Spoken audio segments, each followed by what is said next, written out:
What's up, guys? Today I'm going to do a quick review on the Subs Elements.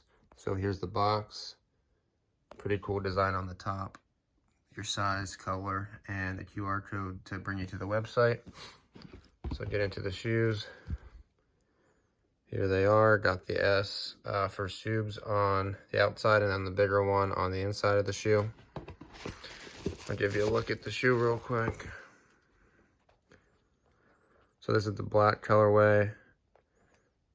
Personally, probably my least favorite color out of the three. The blue and the gold kind of pop a little bit more, but the black's not bad either. Subs on the back. So my first impression of this shoe was that it was more like a boxing shoe than a wrestling shoe, just with kind of the thick soles and then the higher ankles. But after wearing them, I can say that they don't feel like boxing shoes. They definitely feel like wrestling shoes.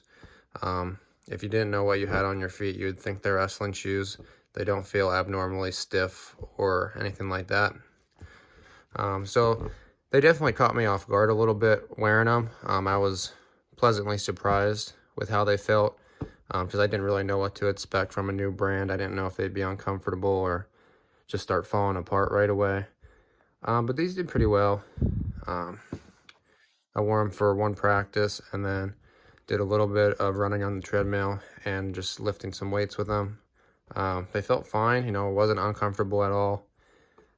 Actually, it was relatively comfortable. The insoles are pretty thick and feel really good. The tongue is super padded, so you can see here, very thick.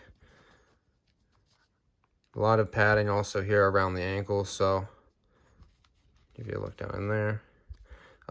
It feels real good, you know, it almost feels like P2s or something like that. There's a lot of padding around the ankles and the tongue. The sole, I mean, it is kind of hard. It's a little bit harder than most soles. It doesn't really let the shoe bend like backwards, like in on itself, but your foot doesn't bend that way, so it doesn't really matter. But when you're driving off your toe, it bends just fine. You won't have any problems with that. So really, I thought I'd have complaints with the soles, but to be honest, really no complaints. The shoe's lighter than it looks as well. It looks like this is a super heavy rubber, but in all honesty, you know, it's about the same as any other wrestling shoe. Give you a look at the other one.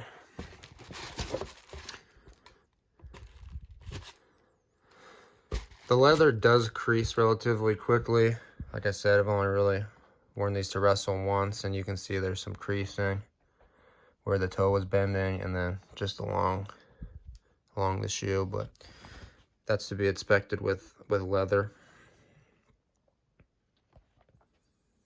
So I'd be interested to see how these hold up, you know, after a couple months of wear or maybe a whole season, because like I said, they're a new brand and I don't know if anybody's really had the chance to put them through a whole season yet, but overall, they were better than I thought they were going to be, and you guys should check them out.